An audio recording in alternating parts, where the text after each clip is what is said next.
추수감사주일입니다. 오늘 한 해 동안 하나님께서 내게 베푸신 은혜가 무엇인지 한번 돌아보면서 감사의 조건 하나씩 옆에 있는 사람하고 나누겠습니다. 뭐가 감사한지. 금방 생각해서 안 나오면 그건 별로 없는 거예요. 한번 빨리 옆에 있는 사람은 나는 이게 감사해요. 빨리.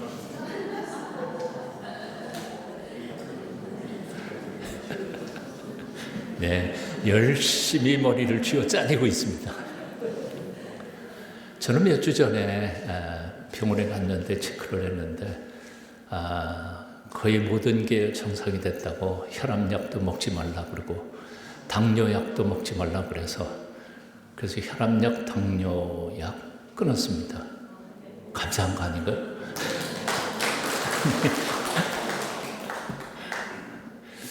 어떤 의사가 그러더라고요. 세상에 나이 들어가면서 약 늘어나는 사람 봤어도 약 줄어드는 환자는 처음 봤다. 아멘. 그렇죠. 하나님의 은혜죠. 네, 감사하고요. 사실은 이 얘기하려고 시작한 건 아닙니다. 골로새서는 사도 바울이 옥중에서 쓴 편지입니다. 다시 말하면 복음을 전하기 위해서 애쓰고 노력했는데 결과가 어떻게 된 겁니까? 감옥에 갇혀서 억울하게 고통을 겪고 있는 순간에 쓴 편지가 바로 골로새서입니다. 물론 빌립보서도 그렇고 골로새서도 그렇습니다. 자, 그런데 이 골로새서를 주의 깊게 읽어보면 아주 짧은 편지인데도 불구하고 그 골로새 문장 속에서 계속해서 나는 감사하다, 너희도 감사해라 하는 말을 얼마나 많이 반복해서 강조하고 있는지 모릅니다. 그래서 어떤 분들은 골로새서를 감사의 편지라고 표현하기도 합니다. 대표적으로 한번 읽어보면 이렇습니다. 1장 3절 내가 감사하노라. 한번 같이 읽어볼까요? 앞에 있는 거는 다 빼고 이제 본문만 읽어보겠습니다. 시작.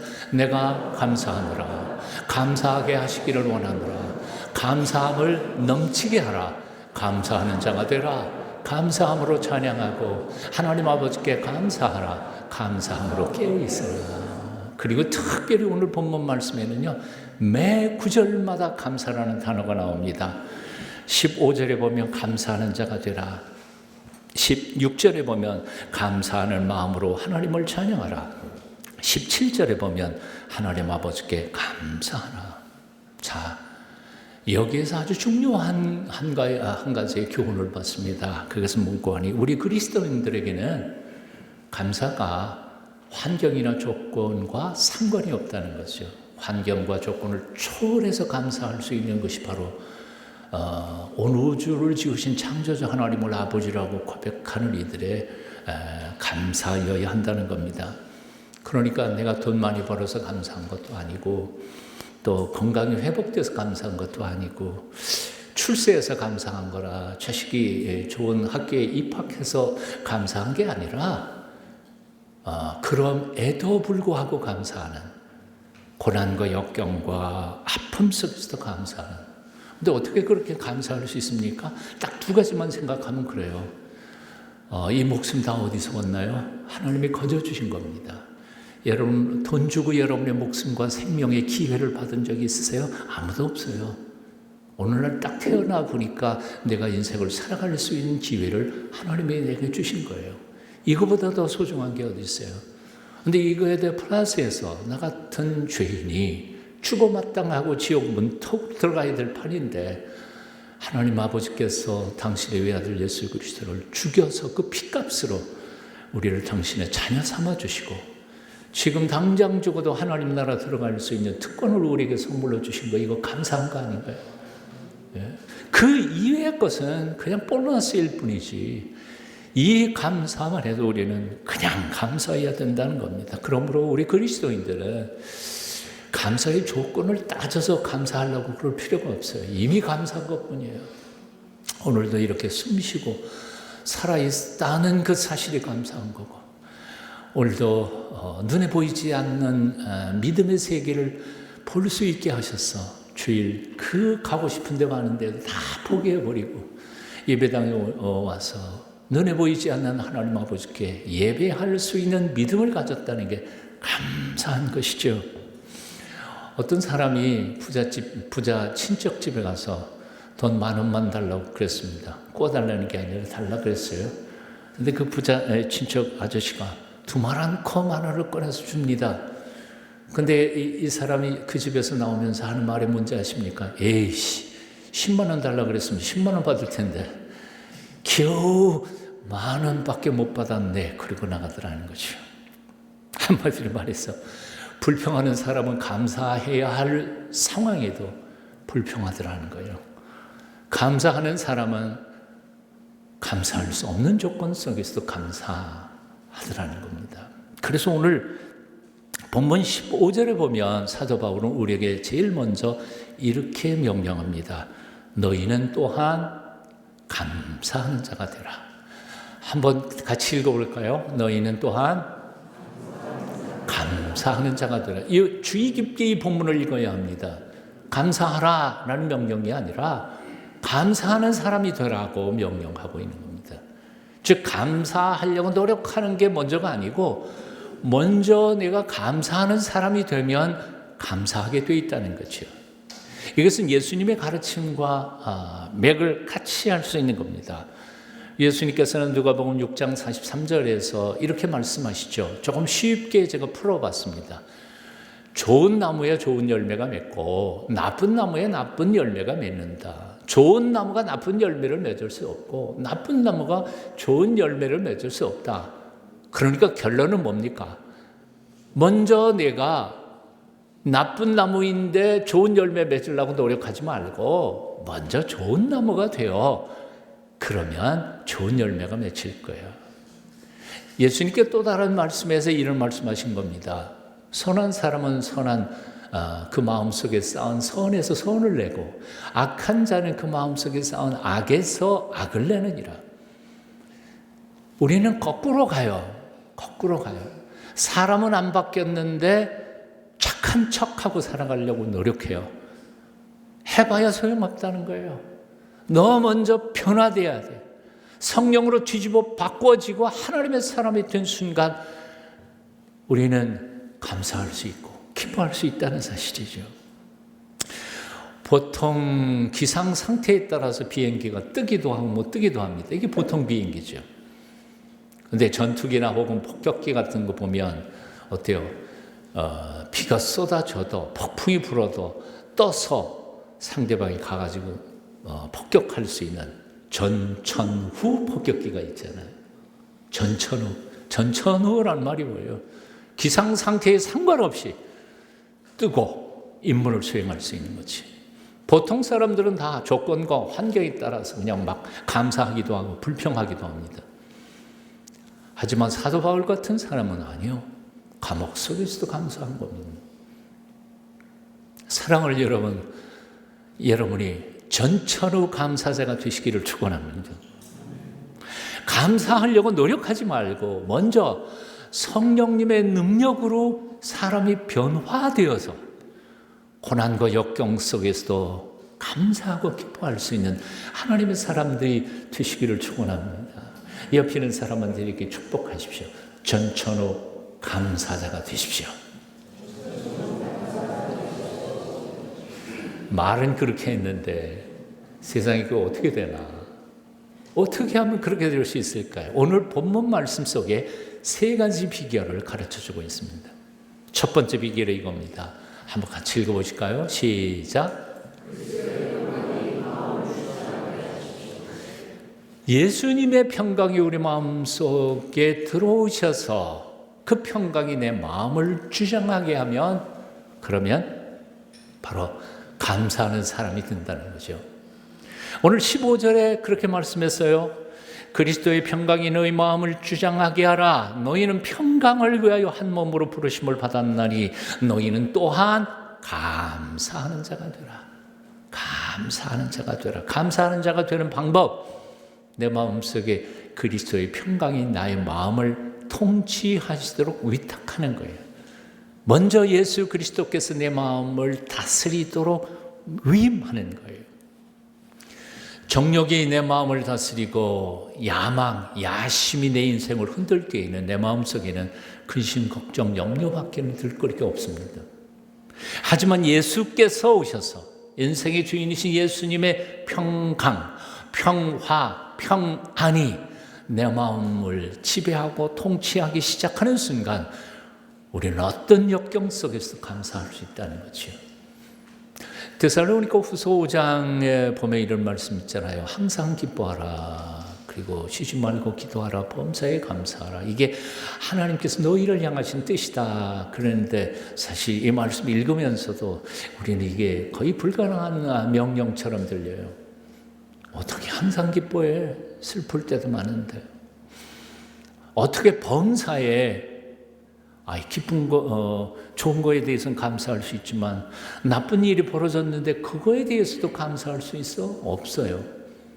근데 그 비결이 뭐냐면 예수 그리스도께서 내 마음의 주인이 되셔서 내 안에 하늘의 평안, 하늘의 평강, 하늘의 평화로 나를 통치하게 되면 내 주변 환경이 어떻든지 간에 상관없이 나는 감사하고 기뻐할 수 있게 된다는 거죠. 이게 성경이 우리에게 가르쳐준 메시지입니다. 올해에는 우리 대한민국에 태풍이 하나도 안 올라왔다고 기적이라 그런 얘기를 합디다만 지금도 태풍이 몇 개씩 일어난다 그러는데도 올 가능성은 없는 것 같아요. 근데 어느 자료에 보니까 태풍이 한번 탁 일어나면 6천만 톤의 물을 끌어올려서 데다 붓는 파워가 있다는 거예요. 6천만 톤. 난 그게 얼마나 되는지 잘 모르겠습니다. 그러다 보니까 그 6천만 톤의 물을 끌어가지고 그걸 실어와서 확 부으니까 집이고 뭐고 다 무너져 내리는 것이죠. 그런데 그 태풍이 불어올 때에도 아주 조용한 데가 한 군데 있다고 합니다. 어딘지 아세요? 바다 깊은 섬. 온 하늘과 이것이 온통 뒤집어져도 바다 깊은 곳은 잠잠한 겁니다. 세상에 아무리 무서운 생존 경쟁이 바람이 몰아쳐도 그 중압감과 스트레스로 수많은 사람들이 무너져 내리는 그 한복판에서도 예수님의 평안이 우리를 통치하시고 지키시기만 한다면 그 어떤 역경도 시련도 아픔도 전혀 문제가 될 수 없다는 사실을 우리는 믿습니다. 그 어떤 상황에서도 우리는 안연히 살아갈 수 있고 감사할 수 있습니다.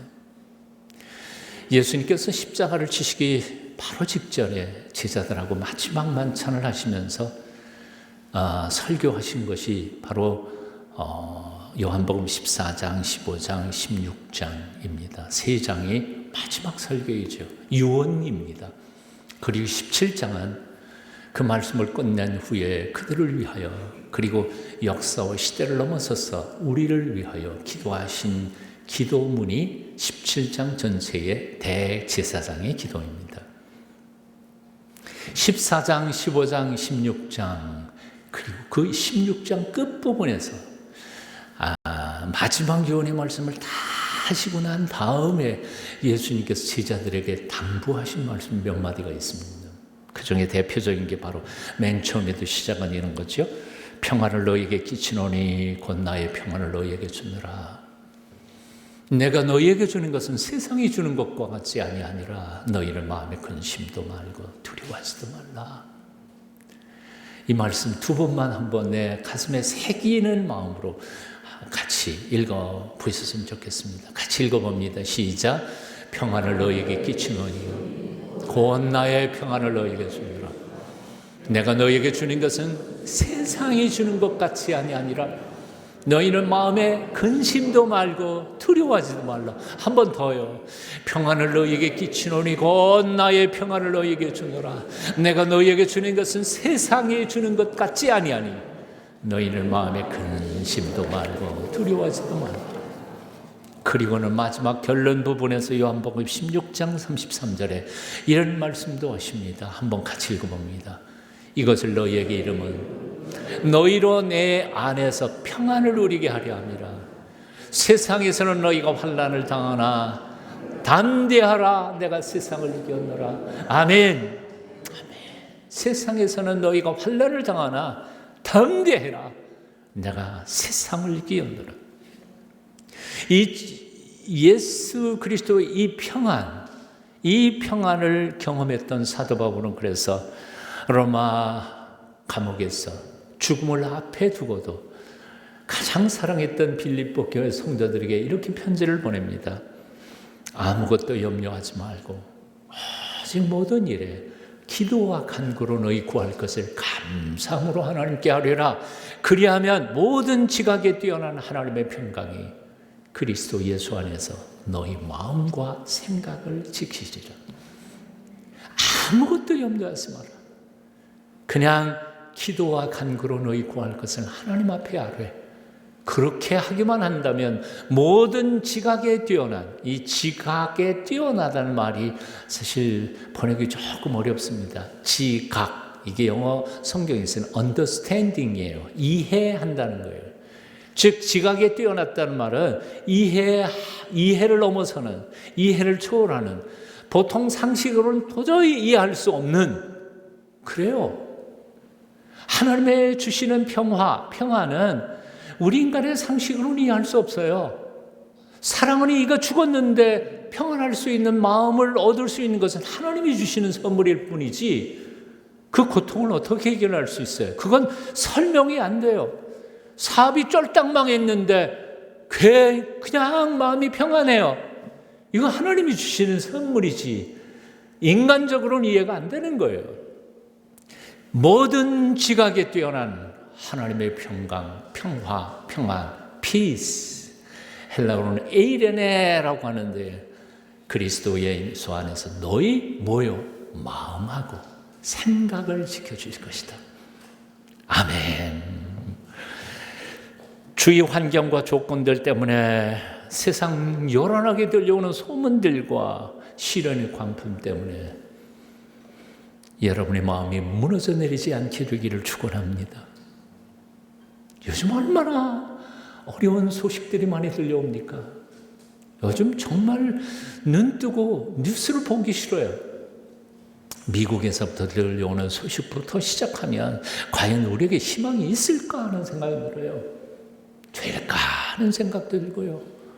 그런데도 불구하고 지지고 볶고 싸우는 정치 현상이나 이런 것들을 보면 이런 미래가 있을까? AI가 얼마나 속도가 빠르게 발전되어 가고 있는지 저도 꽤 책을 읽는 사람이고 또 컴퓨터를 굉장히 일찍부터 배웠던 사람인데 제가 지금 쓰고 있는 AI가 한 5가지 내지 6가지인데요.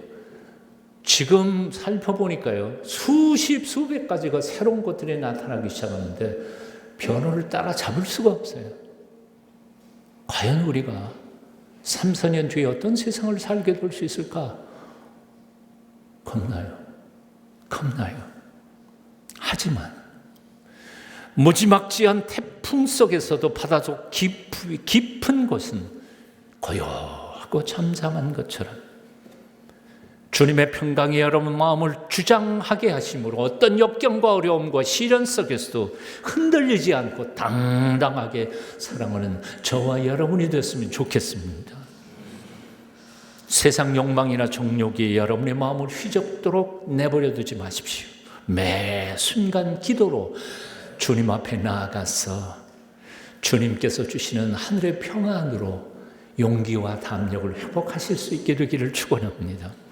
모든 지각에 뛰어난 사람이 이해력을 초월한 하나님의 놀라우신 하나님의 평강이 여러분 마음과 생각과 여러분의 가정을 지켜주실 줄로 믿습니다. 그리스도의 평강이 너희 마음을 주장하게 하라. 너희는 평강을 위하여 한 몸으로 부르심을 받았나니 너희는 또한 감사하는 자가 되라. 평안을 너에게 주노라. 세상이 줄 수 없는 세상이 알 수도 없는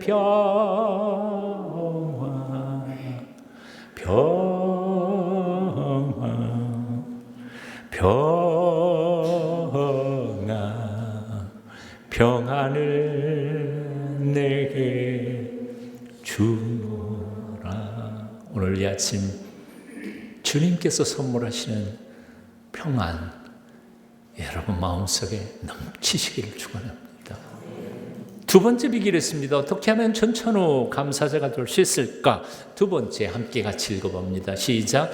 말씀이 충만하도록, 찬양이 풍성하도록 살아가십시오. 말씀이 충만하도록. 오늘 말씀 16절 함께 읽어보실까요? 함께 읽습니다. 시작. 그리스도의 말씀이 너희 속에 풍성히 거하여 모든 지혜로 피차 가르치며 권면하고 시와 찬송과 신령한 노래를 부르며 감사하는 마음으로 하나님을 찬양하고. 너희 속에 풍성히 거하여. 말씀이 우리 속에 풍성히 거한다는 말은 뭘까요? 추상적으로 생각하지 말고요.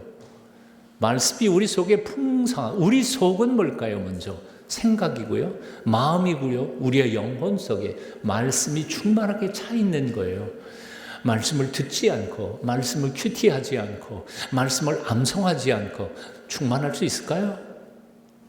세상에 요란한 소리들이 얼마나 끊임없이 우리에게 다가오는데, 짤 영상 보면 그냥 금방금방 하나님의 말씀들 다 날아가 버리는데, 그것을 내 마음속에 충만하게 채우기 위해서는 얼마나 우리는 말씀을 읽어야 할까요? 큐티해야 할까요? 그리고 암송해야 될까요? 예전에 우리의 선배들은 신앙생활하는 게 정말 찬송이 하루 종일 찬송했습니다. 우리 어머님도 교회 나가지 얼마 안 돼서 찬송 배우시면 그 찬송 한 가지 가지고 일주일 내내 부르십니다. 복습해가지고 그 다음 주에 부르면 또 함께 열심히 부를 수 있도록. 근데 그 다음 주에 또 바꿔서 딴 거 부르더라고요. 설거지 하면서도 부르고 빨래 하면서도 부르고. 근데 요즘엔 우리의 입에서 찬송이 사라져버렸어요. 왜 찬송이 사라졌을까? 찬양 사역자들의 얘기를 딱 들어보니까요, 그래요. TV에서 다 불러주니까, 핸드폰에서 그냥 들려줘요. 그러니까 듣기만 할 줄 알지, 남이 잘 불러주니까 나는 안 불러요. 그러니까 아예 버릇이 안 됐어요. 이제는 입에서 찬송이 사라져 버렸어요. 남이 부르는 찬송만 내 귀에 쟁쟁하고 그건 금방 사라져 버려요. 찬송이 내 인격을 만들어가지 않아요. 그런데 오늘 말씀처럼 말씀이 내 속에 풍성히 거하고 찬양이 내 입술에 차고도 넘칠 때 우리 마음속에는 예수 그리스도의 평강이 가득한다는 거죠. 태어날 때 의사가 집게로 뇌를 잘못 건드려서 뇌가 손상되었습니다. 태어날 때부터 평생 한 번도 몸을 똑바로 앉아본 적이 없었습니다. 아무리 고개를 똑바로 하고 싶어도 몸은 자꾸 옆으로 기울어졌습니다. 그래서 이 여인의 평생 소원은 똑바로 걷고 싶어요 였습니다. 7살 되도록 누워만 있었습니다. 10살이 돼서야 겨우 숟가락을 잡을 수 있었지만 스스로는 밥 한 숟가락도 제대로 퍼먹을 수가 없었습니다. 게다가 아버지는 폐결핵, 집은 너무도 가난했습니다. 수없이 부모님과 하나님을 원망했습니다. 자신이 태어난 운명을 저주하면서 죽으려고 자살을 몇 번이나 시도했습니다. 그러다가 17살이 됐을 때 문득 이런 생각이 들었습니다. 내가 죽더라도 하나님 한 번 만나 따져보고 죽어야겠다. 그러는 작정하고 금식하며 목숨 걸고 하나님 앞에 매달려 기도를 시작했습니다. 도대체 왜 나를 이 모양으로 세상에 태어나게 하셨습니까? 이 몰골로 내가 이 세상을 살아야 할 이유가 도대체 뭡니까? 그렇게 하나님 앞에 대들면서 따지며 기도하던 어느 날 그의 영혼 속에 갑자기 천둥처럼 하나님의 음성이 들렸습니다. 두려워 말라, 내가 너와 함께합니다. 놀라지 말라, 나는 네 하나님이 됩니다. 내가 너를 굳세게 하리라, 참으로 너를 도와주리라. 참으로 나의 의로운 오른손으로 너를 붙들리라. 펑펑 울면서 그는 그 순간부터 자신의 감격을 시로 옮겨 놓기 시작했습니다. 그가 쓴 시 노래가 되어 우리도 많이 부르는 노래가 있지요. 나라는 거죠. 나 가진 재물 없으나, 나 남이 가진 지식 없으나, 나 남에게 있는 건강 있지 않나, 나 남이 없는 것 있으니, 나 남이 못 본 것을 보았고, 나 남이 듣지 못한 음성 들었고, 나 남이 받지 못한 사랑 받았고, 나 남이 모르는 것 깨달았네. 공평하신 하나님이, 나 남이 가진 건 나 없지만 공평하신 하나님이 나 남이 없는 것 같게 하셨네. 아무것도 할 수 없었던 뇌성마비의 여인, 똑바로 걸을 수도 없고 자유롭게 말할 수도 없고 찢어지게 가난했고 학교라고는 초등학교 문턱도 못 들어갔고 40이 넘어서도 결혼은 생각도 못했던 이 비극과 불행의 극을 달리던 여인, 그야말로 세상적으로는 아무것도 가진 것이 없었던 이 여인, 누구의 표현대로 차라리 태어나지 않았으면 좋았을 그 여인, 누군지 아시죠? 송명희 시인. 그런데 그 송명희 시인은 이렇게 시를 씁니다. 감사합니다. 감격합니다. 하나님은 공평하십니다. 어떻게 그럴 수 있었을까? 어떻게 그런 고난 속에서도 감격하며 찬양하며 살 수 있었을까? 그의 영혼 속에 들려온 하나님의 음성, 하나님의 말씀 때문이었습니다. 두려워 마라. 내가 너와 함께한다. 놀라지 마. 내가 네 하나님이야. 내가 너를 굳세게 할 거야. 참으로 너를 도와줄 거야. 참으로 나의 의로운 오른손으로 너를 붙들 거야. 그 약속이 그를 새롭게 치유하고 회복케 한 것이었습니다. 성경 말씀은 단순한 윤리적 도덕적 교훈이 아닙니다. 너무나 많은 사람들이 예배당을 선한 사람, 착한 사람 되기 위해 나오는 것으로 착각하는 경우들이 있어요. 말씀은 능력입니다. 말씀은 파워입니다. 저는 41년 동안 목회하면서 그 말씀 한마디에 인생 자체가 뒤집어진 사람들 참 많이 봤습니다. 그 사람의 책으로 그렇게 된 게 아니에요. 하나님의 말씀은 살아있고 활력이 있다고 했습니다. 좌우의 날선 어떤 검보다도 이리에서 혼과 영과 관절과 골수를 찔러 쪼개며 우리의 육체와 영혼을 새롭게 한다고 했습니다. 절망하던 사람에게 말씀이 들릴 때 소망이 생깁니다. 연약했던 사람이 하나님의 말씀을 정통으로 들으면 용기 100배에서 강하게 됩니다. 병든 사람의 몸까지도 심지어는 말씀이 정통으로 들릴 때 치유되는 것을 여러 번 저는 봤습니다. 말씀은 능력입니다. 지식으로 배우지 마십시오. 능력으로 우리 가운데 오시는 성령님의 파워로 들으셔야 합니다. 삶의 현장에서 구체적으로 살아있는 말씀으로 주의 말씀이 들릴 때 송명희 시인은 삶의 구체적인 현장 속에서 눈에 보이지 않는 예수 그리스도를 만나게 된 것이었습니다. 그리고 그 만남으로 말미암아 그는 고백합니다. 주님, 나는 행복합니다. 주님 음성 듣고 그냥 감격합니다. 이제 다른 것 하나도 없어도 괜찮습니다. 여러분, 우리가 언제 감사가 넘칠 수 있나요? 말씀이 우리 마음속에 풍성할 때입니다. 말씀이 우리 속에 풍성하게 역사될 때, 찬양이 내 입술에서 넘쳐날 때, 그때 우리 마음에는 하늘의 평안, 기쁨, 감사, 감격이 넘쳐납니다. 사랑하는 여러분, 살아계신 하나님의 말씀을 매 순간 사모하며 큐티하며 묵상하며 서로 나누며 암송하며 그 말씀의 힘으로 살아가십시오. 매 순간 주님 앞에 엎드려 주님의 도우심을 구하면서 주께서 주시는 평화, 평안, 평강이 실체로 여러분 속에 체험될 수 있기를 축원합니다. 전천후 감사자가 되기 위한 세 번째 비결이 있습니다. 세 번째 한번 더 읽어보실까요? 함께 읽습니다. 시작. 무슨 일을 하든지 누구의 이름으로? 예수의 이름으로 하십시오. 오늘 본문 말씀 17절 또 읽어봅니다. 시작. 또 무엇을 하든지 말에나 일에나 다 주 예수의 이름으로 하고 그를 힘입어 하나님 아버지께 감사하라. 주 예수의 이름으로 한다는 것은 무슨 뜻입니까? 곧 바로 밑에 보면 그를 힘입어 산다는 거죠. 누구의 힘으로? 예수님의 힘으로 산다는 거예요. 내 힘이 아니에요. 내 똑똑함이 아니에요. 예수님의 지혜로 산다는 거예요. 무슨 일을 하든지 말을 하든지 무슨 일을 하든지 간에 주님이 보시는 것처럼 보고 주님이 행하시는 것처럼 행하고 주님의 힘으로, 내 힘이 아니라 주님의 힘으로 행사하고 일할 때 그것이 바로 예수의 이름으로 하는 것이라는 말입니다.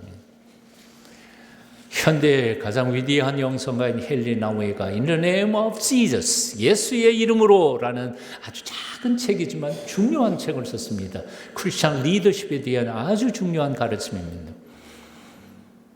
그를 이렇게 표현하는 거죠. 예수님의 이름으로 나아갈 때 그가 아무리 형편없는 사람일지라도 그를 통하여 하나님께서 기적을 행하신다는 겁니다. 우리가 예수님의 이름으로 나아갈 때 환경이나 조건은 아무런 문제가 될 수 없습니다. 죽음을 이기고 부활하신 그 능력의 이름으로 나아갈 때 우리는 반드시 승리하게 될 것입니다. 환경이 얼마나 어려우냐, 얼마나 힘드냐, 처음부터 예수 믿는 사람들에게는 문제가 될 수 없습니다.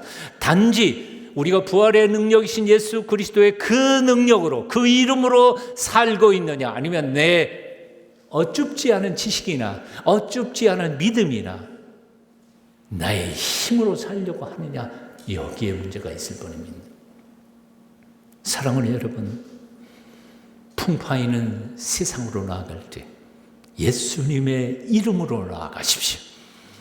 두렵고 떨리는 세상에서 살아갈 때 예수님의 이름을 의지하고 살아가십시오. 또 두렵고 떨리는 순간에도 예수께서 힘 주시기에 담대하게 살 수 있을 줄로 믿습니다. 예수님의 눈으로 세상을 보고 예수님의 마음으로 세상을 사랑하십시오. 시시한 것들도 아름답게 보일 것입니다. 삶의 기쁨과 감격이 넘칠 것입니다. 지루한 일상도 하나님의 임재를 느끼며 기적을 체험하시게 될 것입니다. 우리가 부르는 또 다른 찬양이 있죠. 예수의 이름으로 나는 일어서리라. 누구 이름으로? 예수님의 이름으로. 내 이름이 아니에요. 내 이름 별거 아니에요. 내 능력 별거 아니에요. 찬양 한번 불러볼까요? 예수의 이름으로.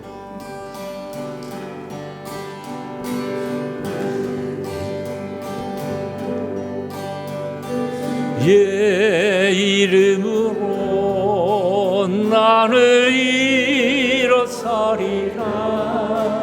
내가 주신 능력으로 나는 일어서리라.